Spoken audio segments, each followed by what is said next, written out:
Earth was erased 3,000 years later. Humanity returns for vengeance part. Commander Daehyun stood on the observation deck of the United Nations space station, watching the alien ships descend through Earth's atmosphere. They were beautiful, he had to admit. Silver and gold hulls that seemed to shimmer like liquid metal, moving with a grace that human ships could never match. 12 different designs, 12 different species, all coming to welcome humanity into the galactic community. It had been 6 months since first contact. 6 months since the Galactic Consortium had answered humanity's first interstellar transmission with a response that changed everything. The message was simple and clear. Humanity was invited to join the great family of spacefaring civilizations. Earth would receive technology, resources, and protection. In return, humanity would share its knowledge and culture with the galaxy. The world celebrated. Every nation, every people, every human heart swelled with pride. They were not alone. The universe was full of life, and humanity had been chosen to join it. But Daehyun felt cold dread in his stomach. "You're worried," said Dr. Minha, walking up beside him. She was Earth's chief xenobiologist, the woman who had spent the last 6 months learning everything she could about the 12 species of the consortium. Her eyes sparkled with excitement. "You should be celebrating, Daehyun. This is the greatest moment in human history." "It's moving too fast," Daehyun said quietly. "They offer us everything but ask for almost nothing in return. They want to integrate our defense systems with theirs. They want access to our data networks. They want military observers on every continent." Why? Minya laughed. "Because that's how civilized species behave. They share. They cooperate. Not everything is a military threat, Commander."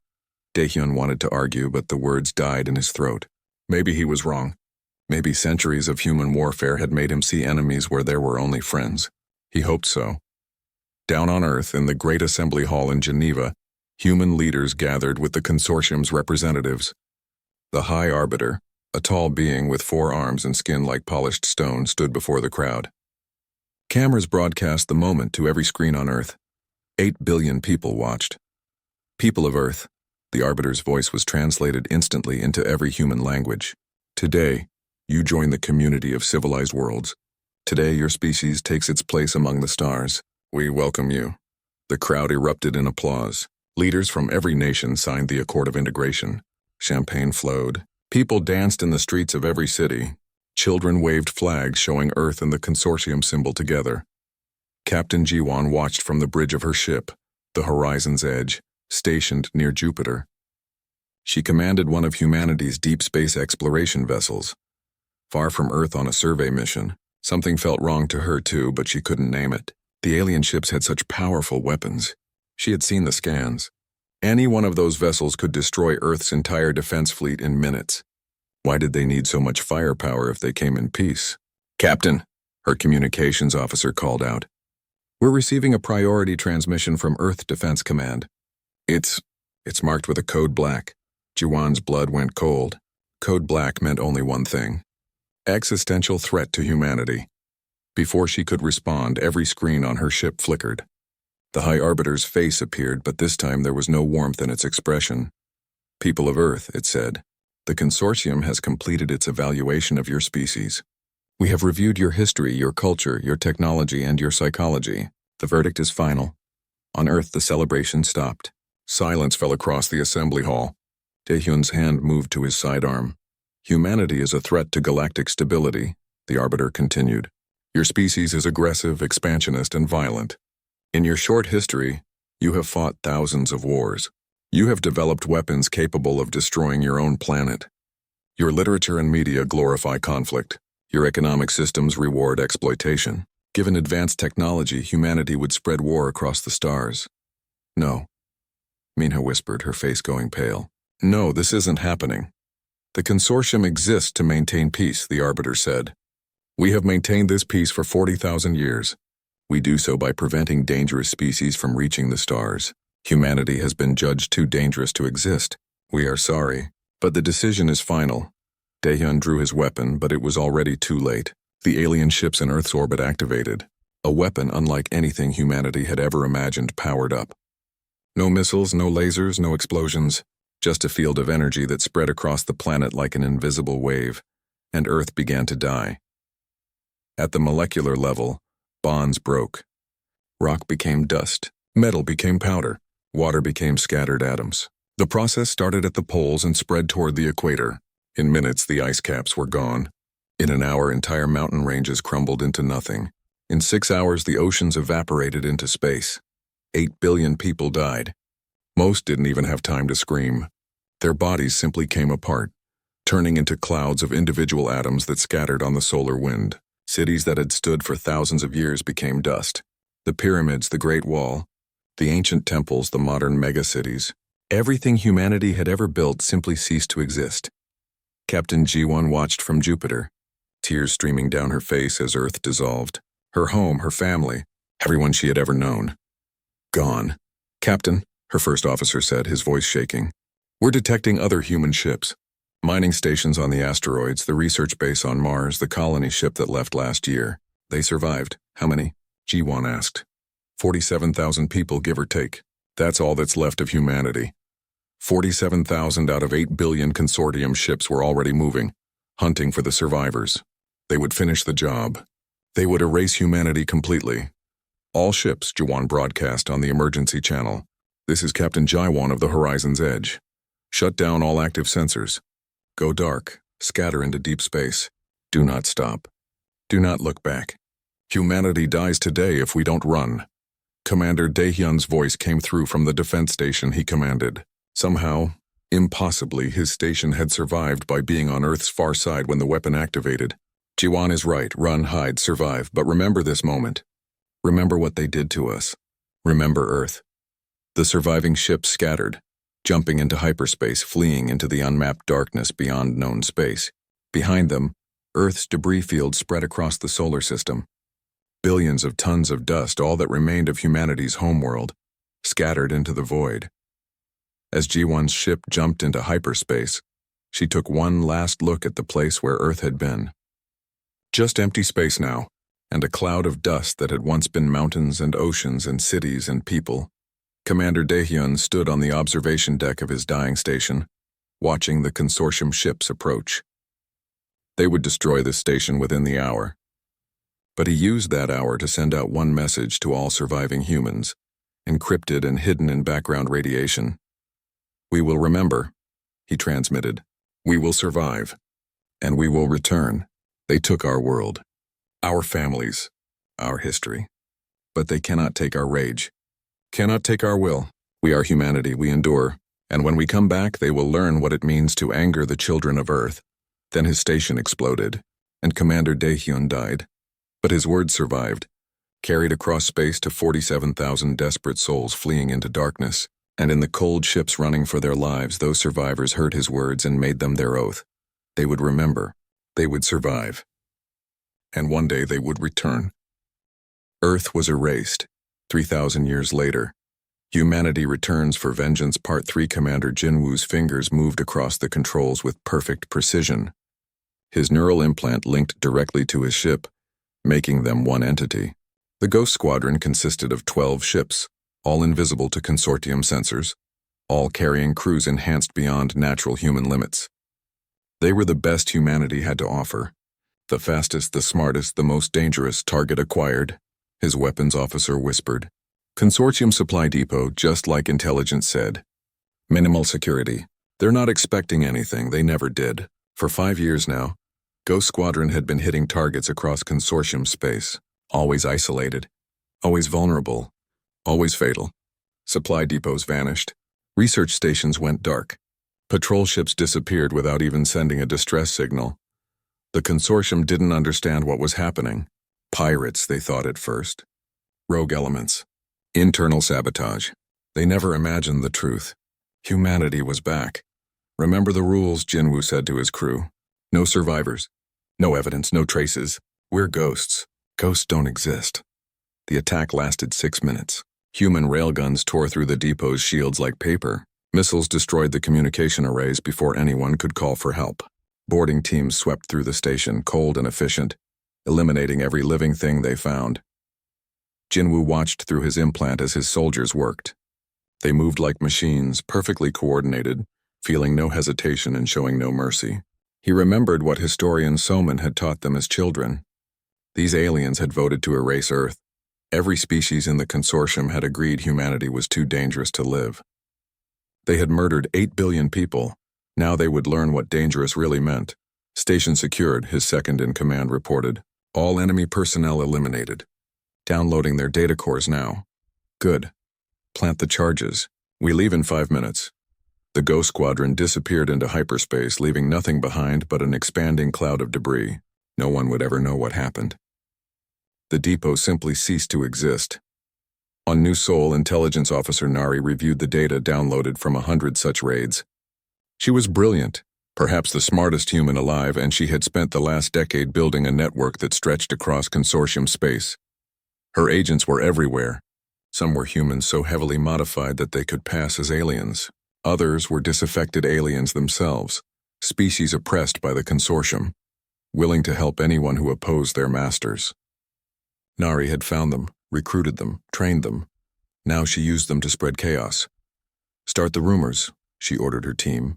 Make them subtle. A whisper here, a hint there. Let them reach their own conclusions. The rumors spread like fire through dry grass. The military depot was destroyed by the Thevarian fleet, some said.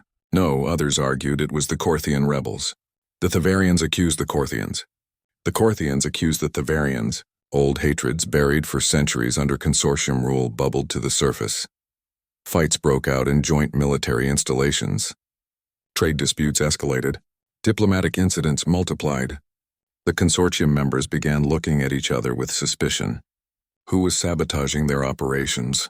Who was trying to destabilize the alliance? Never once did they suspect humanity. Humanity was dead. Everyone knew that. Scientist Kyung worked in the deepest laboratory on New Sol, surrounded by quantum computers and artificial intelligence systems that would have seemed like magic to the humans who fled Earth. She was young, only 28, but her mind operated on a level that few could match. Show me the simulation again, she told her AI assistant.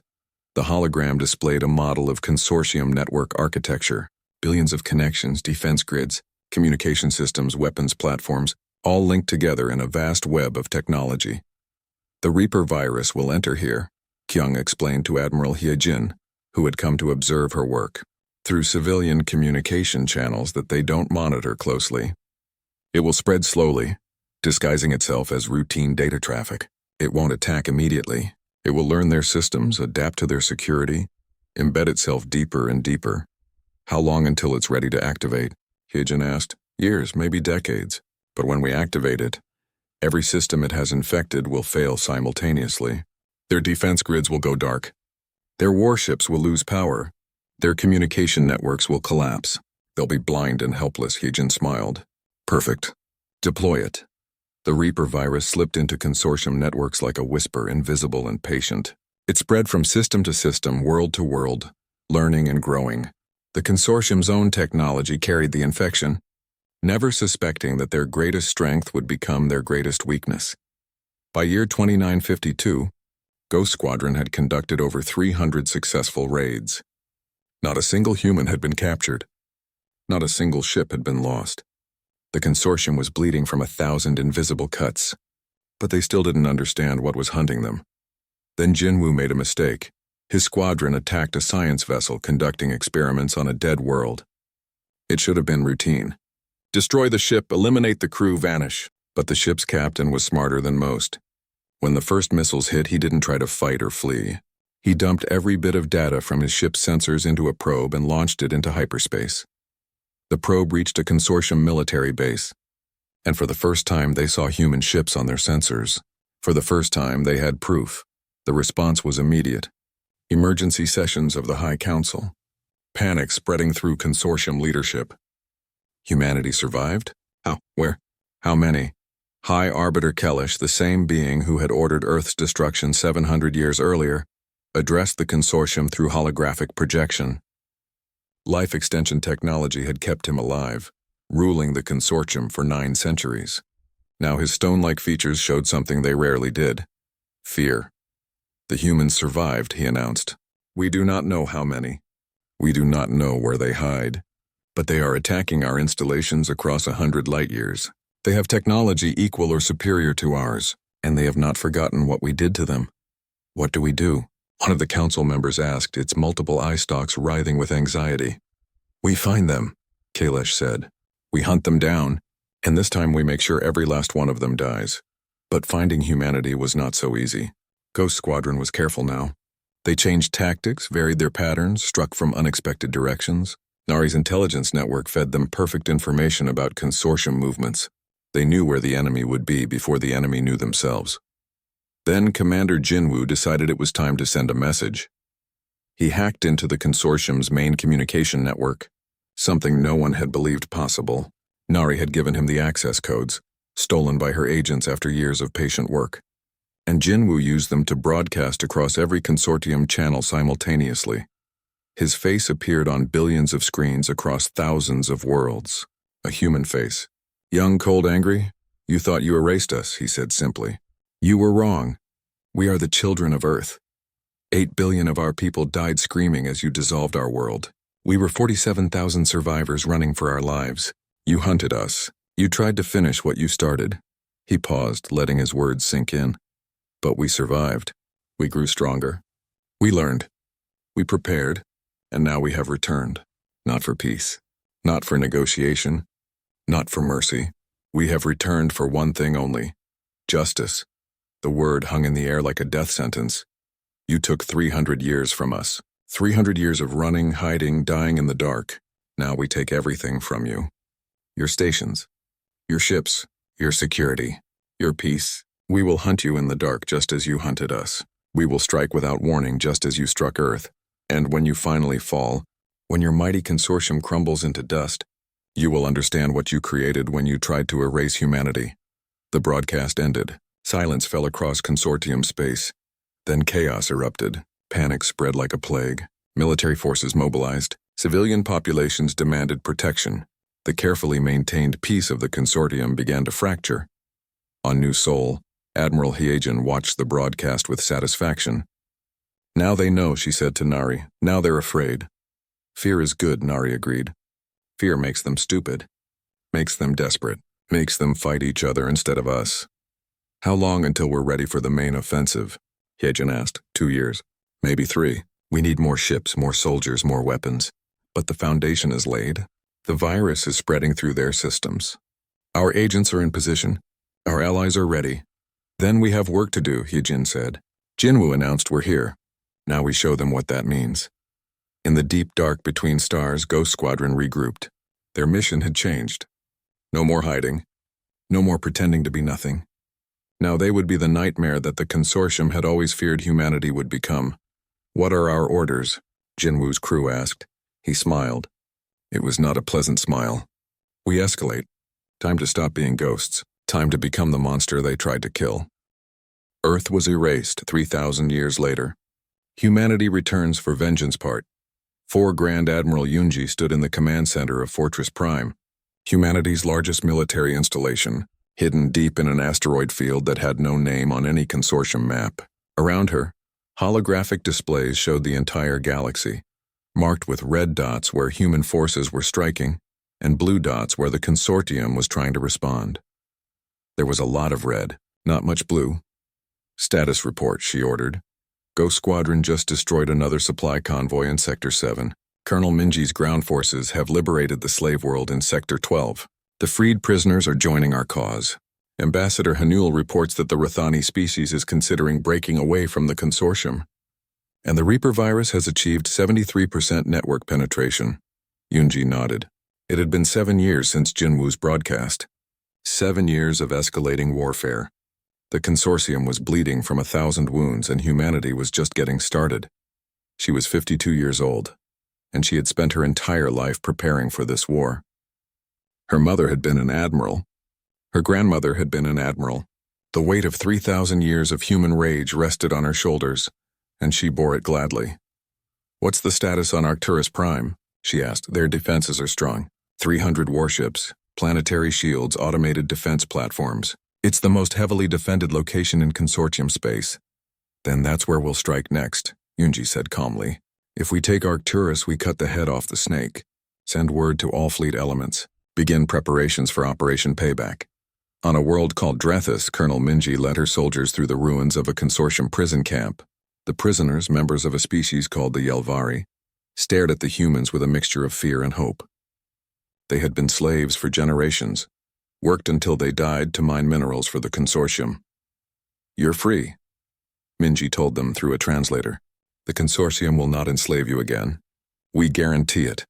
A Yelvari elder, its body scarred from decades of forced labor, stepped forward. "Why? Why do you help us?" "We are nothing to you." Minji's expression was hard. "Because we remember what it means to be victims. Our world was erased. Our people were murdered. We know what the consortium does to those it considers inferior. So we fight, not just for revenge. We fight so no one else has to endure what we endured." The Yelvari elder touched his forehead in what might have been respect or gratitude. "Then we will fight with you. The consortium took our freedom. You gave it back. That is a debt we will repay with blood." Thousands of Yelvari joined the human military, then tens of thousands. They were not the only ones.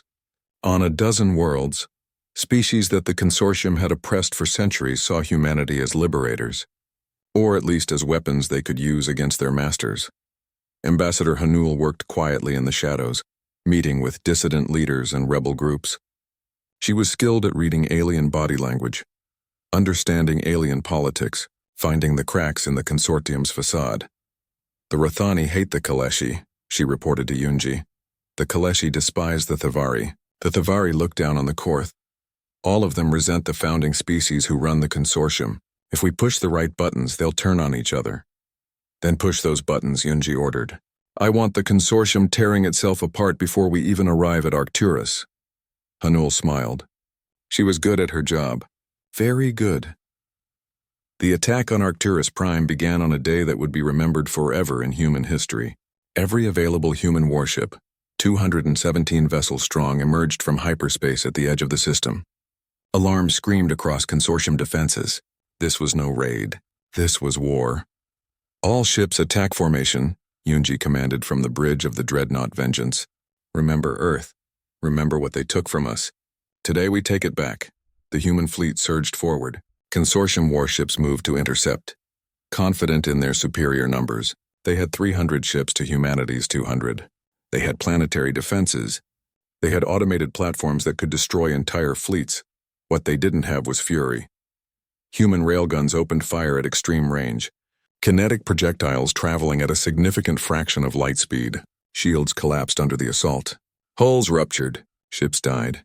The consortium returned fire, their energy weapons blazing across space.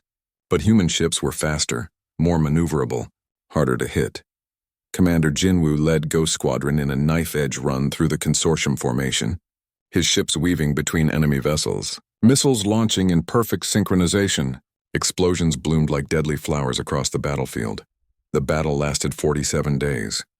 47 days of constant fighting, ships burning, people dying on both sides. The humans fought with desperate courage, knowing that if they lost here, they lost everything. The consortium fought with increasing desperation as they realized they were losing. On day 32, Colonel Minji led the ground assault. Dropships screamed through Arcturus's atmosphere, landing in the capital city while the battle raged overhead. Her soldiers fought building by building, street by street. The consortium defenders were well-trained and well-equipped. They died anyway. "Push forward," Minji ordered, her voice calm despite the chaos around her. "The command center is 3 blocks ahead. Take it and we win." Her soldiers advanced through withering fire. Humans fell, their bodies torn apart by alien weapons. But for every human who fell, 3 more pushed forward. They had trained for this their entire lives. They would not stop. Could not stop. On day 45, the last consortium warship retreated into hyperspace. Human forces controlled orbital space. The planetary shields collapsed. The automated defenses went silent. On day 47, Colonel Minji's soldiers stormed the command center. The consortium military leadership tried to escape. They failed. Some surrendered. Some fought to the death. None escaped. Admiral Yunji broadcast a message to the entire galaxy from the ruins of the command center. Arcturus Prime has fallen. The consortium's military heart is destroyed. This is what happens when you try to erase humanity. This is what happens when you underestimate us. We are not victims anymore. We are not prey. We are the storm. And we are coming for all of you. But the victory came at a terrible cost. 43 human ships were destroyed. Over 60,000 soldiers died. The hospitals on New Seoul overflowed with wounded. Every family mourned someone. Colonel Minji died on day 46, leading a final charge against the command center's last defenders. A plasma bolt caught her in the chest. She died instantly, but her soldiers took the position anyway. Her name would be remembered forever. In her laboratory, scientist Kyung watched the battle through data feeds. The Reaper virus had done its job, disrupting consortium communications and defense grids at critical moments. But she knew it was time for the final phase. Admiral, she contacted Yoonji. The virus is ready for full activation. Give the word and every infected system in consortium space will fail simultaneously.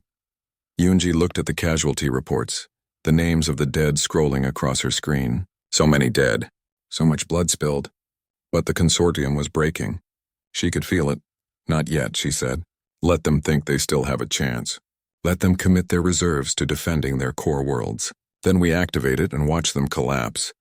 Across the galaxy, consortium worlds descended into chaos. The victory at Arcturus had shattered the myth of consortium invincibility. Member species that had been restless now openly rebelled. The Rothani declared independence. The Yelvari attacked their former masters. The whole structure began to crack. Ambassador Hanul's careful work paid off. The consortium split into factions, each blaming the others for the disasters. Some wanted to negotiate with humanity, others wanted total war. They couldn't agree, and while they argued, humanity struck again and again. By year 2998, the consortium controlled less than half of its former territory. Human forces, combined with allied species, pushed deeper into enemy space. Worlds fell, fleets were destroyed. The once mighty consortium was dying. High Arbiter Kalesh, 900 years old and sustained by machines, watched his empire crumble. He had ruled for so long, maintained peace for so long. Now everything was falling apart because of one decision made 7 centuries ago. One species that refused to die. How? He asked his advisors. How did they survive? How did they become so strong? No one had an answer. Admiral Yoonji prepared for the final offensive. The consortium's core worlds, the founding species who had voted to erase Earth, still held strong. Taking them would require everything humanity had left. It would cost thousands more lives. But it had to be done. All forces, she broadcast. Prepare for Operation Final Justice. We finish this. For Earth, for our dead. For every human who suffered so we could stand here today. We end the consortium forever. Earth was erased. 3,000 years later, humanity returns for vengeance, Part 5. The trial chamber was built in orbit around what had once been Earth's sun. Humanity had constructed it from the debris of consortium warships, a massive ring structure that could hold millions of observers.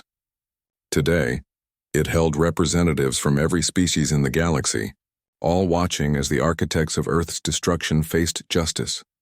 High Arbiter Kalesh stood in the center, still alive after 9 centuries through advanced technology. Around him stood the surviving members of the High Council, the beings who had voted for humanity's erasure 3,000 years ago. They looked small now, diminished, their power stripped away. Admiral Yoonji, now 73 years old and bearing the scars of 50 years of warfare, read the charges.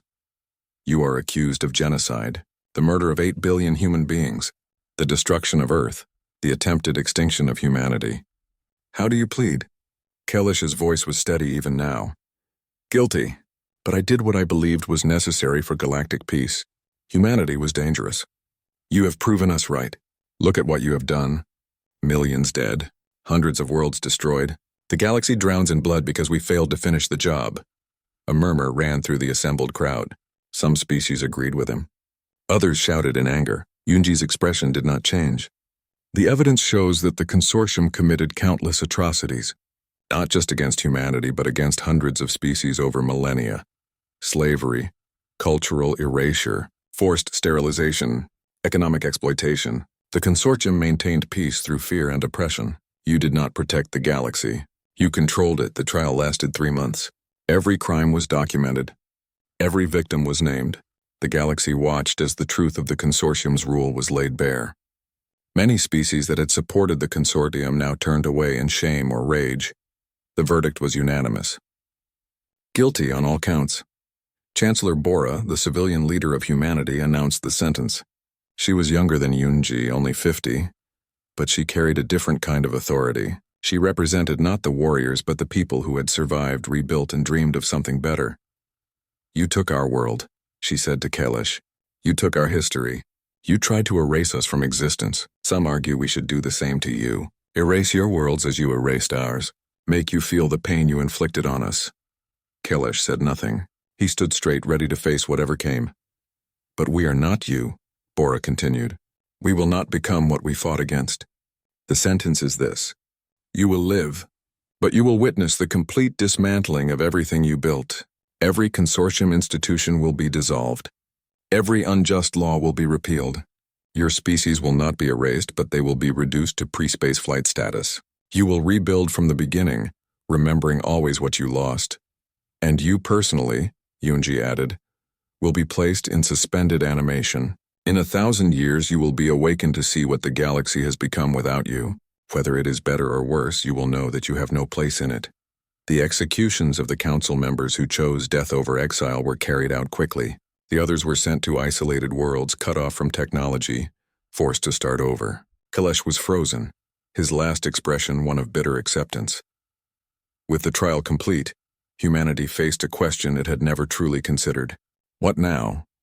Commander Seojun, who had just turned 30 and represented the youngest generation of warriors, spoke at the Assembly of Human Leadership. He had been born during the war, raised in military academies, trained to fight and kill. He knew nothing else. "We won," he said simply. "The consortium is destroyed. Our enemies are defeated or dead. But I don't know what peace looks like. None of us do. We spent 3,000 years preparing for war. What do we do now that it's over?" It was historian Soman who answered him. She was 137 years old now, the last living human who had been born before the war began. Her body was failing, kept alive by machines, but her mind remained sharp. "I'll tell you what we do," she said, her voice thin but strong. "We remember. We remember Earth, yes. We remember our dead. We remember the pain and the rage that drove us. But we also remember why Earth mattered. Not because it was a weapon or a fortress or a source of power. Earth mattered because it was home. Because it was where humans learned to dream, to love, to create, to hope." She looked around at the assembled leaders, warriors and scientists and diplomats, all of them carrying the weight of 3,000 years. "If we become like the consortium, if we rule through fear and violence, then Earth truly died for nothing. They tried to erase us because they feared what we might become. If we become monsters, they were right to fear us. And that would be the greatest tragedy of all." The words hung in the air. Chancellor Bora spoke next. "We propose a new system. Not a consortium, not an empire, a free alliance. Any species can join or leave as they choose. No central authority can judge which species deserves to exist. We share technology. We defend each other. But no one rules. No one decides who lives and who dies. The consortium failed because it tried to prevent conflict by controlling everyone," Ambassador Hanul added. "We propose something different. Accept that conflict will happen, but create systems to resolve it without genocide, without erasure, without atrocity." Admiral Unji listened to the debate that followed. Some humans wanted revenge against every species that had supported Earth's destruction. Some wanted isolation, to rebuild humanity far from alien contact. Some wanted to rule, to make the galaxy pay for what it had done.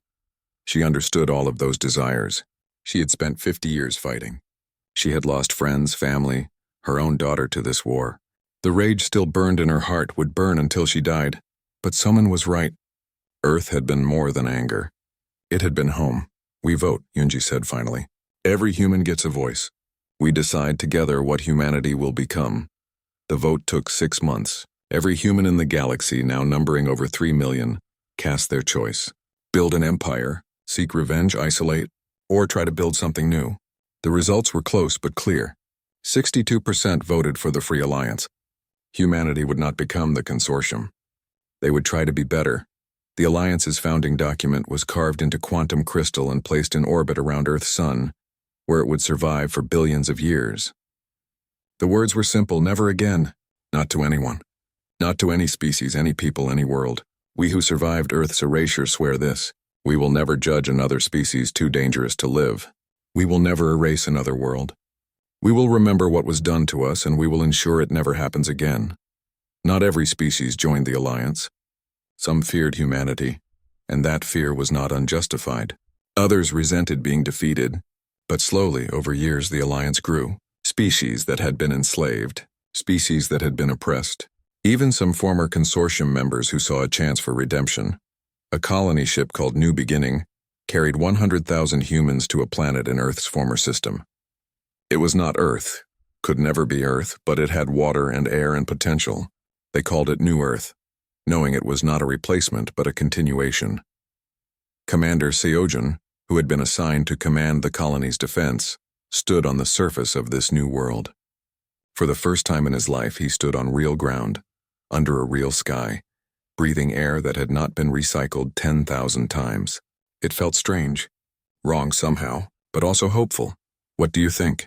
asked his second officer, a young woman named Yuri. "I think it's a start," Seogen said.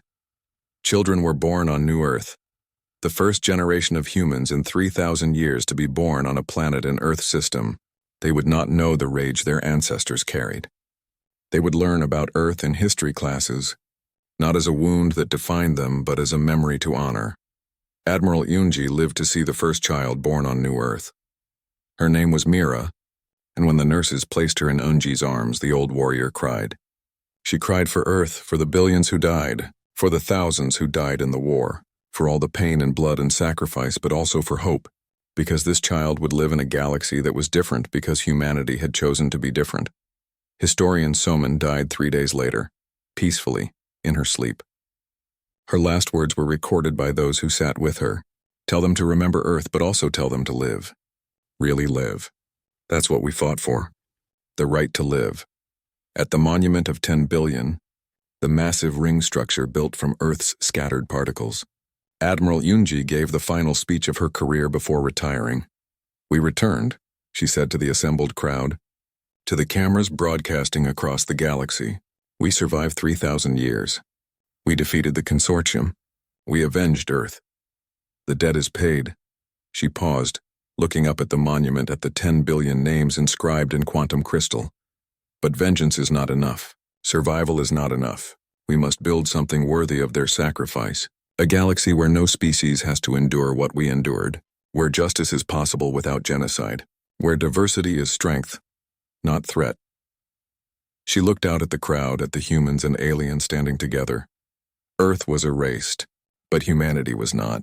We endured. We evolved. We became something the consortium never anticipated. Not conquerors, not victims, but builders, protectors. Earth was erased 3,000 years later. Humanity returns for vengeance part, 300 years after Earth died. Admiral Heejin walked through the corridors of the generation ship Eternal Vigil. The metal walls were patched and repatched, showing 3 centuries of desperate repairs. Rust stained the corners. The air recyclers hummed with a sound that meant they would fail soon. Everything was failing. Everything was dying slowly. She had never seen Earth. Her great-great-great-great-great-grandmother had been a child on one of the mining stations when the planet dissolved. 8 generations had been born and died in these ships, running and hiding, never staying anywhere long enough to call it home. The first century had been the worst. The history files showed it clearly. 47,000 survivors scattered across 19 ships. No supplies, no safe harbor, nowhere to go. The consortium hunted them relentlessly, destroying any ship they found. Disease killed thousands. Starvation killed thousands more. 2 ships suffered life support failures, and everyone aboard suffocated.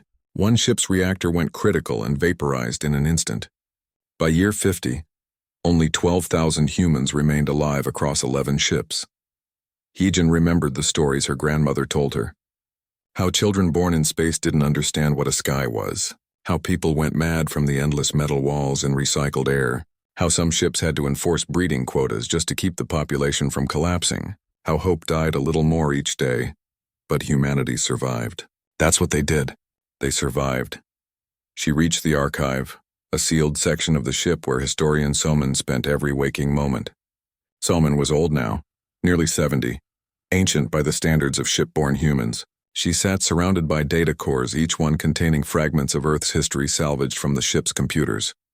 "Admiral," Soman said without looking up. "Come to visit the dead again?" I came to remember, Yijin said. Tomorrow we reach the nebula. If the scans are right, we might finally have found a place to stop running. Salmon looked up, her eyes sharp despite her age. A place to hide, you mean? A place to cower while the consortium owns the galaxy. A place to survive, Yijin corrected. To rebuild? We're down to 8,000 people, Soman. 8,000 humans left in the entire universe. If we don't stop running, we go extinct. Then we go extinct, Soman said quietly. But at least we die human. Not as slaves. Not as forgotten dust. Hyejin wanted to argue, but Chief Engineer Taeyang's voice came through her communicator. Admiral, you need to see this. We've entered the nebula and the sensors are showing something impossible. She rushed to the bridge. On the main screen, the nebula stretched out before them, a vast cloud of purple and blue gas that would hide their ships from consortium sensors. And inside that cloud, 3 planets orbited a young star. Impossible, Hyejin breathed. Habitable worlds here? 2 of them, maybe, Taeyang said, his fingers dancing across his console. The 3rd one is too hot. But the first one has water ice and a thin atmosphere. The second one is volcanic but has minerals we need desperately. And the nebula disrupts sensors so effectively that the consortium couldn't find us here even if they knew where to look. For the first time in 300 years, humanity had found a home. They called the ice planet New Sol. It was a frozen hell, with temperatures that could kill in minutes and storms that could tear a ship apart. But it had water, it had minerals, and it was theirs. The first colony was just 60 people living in prefabricated shelters, huddled around nuclear reactors for warmth. They nearly died that first winter. The cold was beyond anything humans were designed to survive, but they adapted. They always adapted, and Engineer Taeyang became a legend in those early years. He took apart the generation ships piece by piece, recycling every gram of metal and wire to build the colony. He studied every scrap of alien technology they had salvaged over the centuries, learning how it worked, improving it, making it human. The consortium thinks they're superior, he told his engineering teams. But they've been using the same technology for thousands of years. They don't innovate anymore. They don't need to. But we need to, so we will. He was right. Within 50 years, human ships were faster than consortium vessels. Human stealth systems made them invisible to alien sensors. Human weapons hit harder and faster.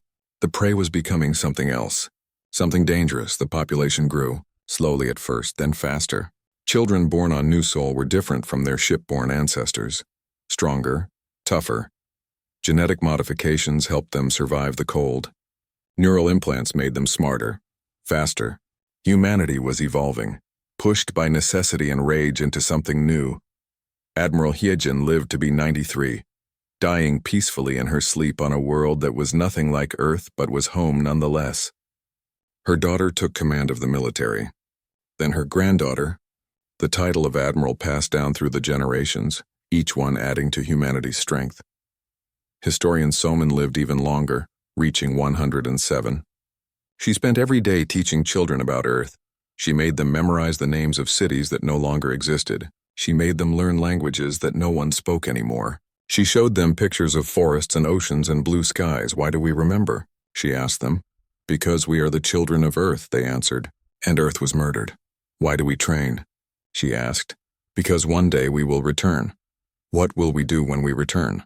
The children's voices rang out together. We will make them pay.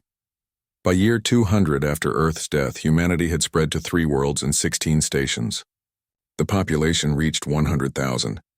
The first stealth scout ships began probing the edges of consortium space, gathering information, learning enemy patrol routes, mapping their defenses. They learned that the consortium had grown lazy. 300 years of unchallenged rule had made them complacent. They believed humanity was extinct. They had stopped looking. That was their mistake. By year 300, humanity was ready to begin the next phase. They had 800,000 people. They had ships more advanced than anything the consortium possessed. They had weapons that would make the enemy's blood run cold. And they had something else, something no species in the consortium could match. They had rage. Pure, focused, unending rage that had burned for 3 centuries, passed from parent to child like a sacred flame. Every human child was raised on stories of Earth. Every human soldier trained with one thought in mind: revenge. Admiral Hyejin's great-great-granddaughter, also named Hyejin in the traditional way, stood before the Council of Survivors. She was 35 years old, born and raised on New Seoul, and she had never known anything but preparation for war. "The question is not whether we will return," she said. "The question is how. Do we announce ourselves? Do we seek allies? Do we try diplomacy?" An old veteran, one of the last ship-borne humans still alive, laughed bitterly. "Diplomacy? They erased our planet, killed 8 billion people. You want to negotiate with them?" "No," Hyejin said coldly. "I want to destroy them. But we do it smart. We hit them where they're weak. We turn them against each other. We make them afraid. And when they finally realize that humanity survived, when they finally understand what's hunting them in the dark, it will be too late." The council voted unanimously.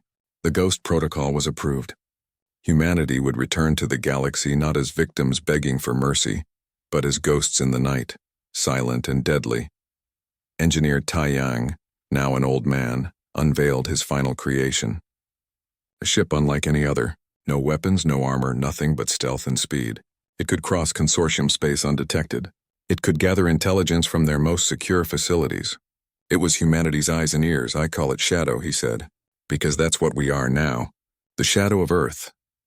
And shadows are very hard to kill." The first shadow ship launched into consortium space, carrying a crew of 6 volunteers. They knew they might never return. They went anyway, because they were human. And humans don't forget. The message they sent back 3 months later was simple. The consortium is vulnerable.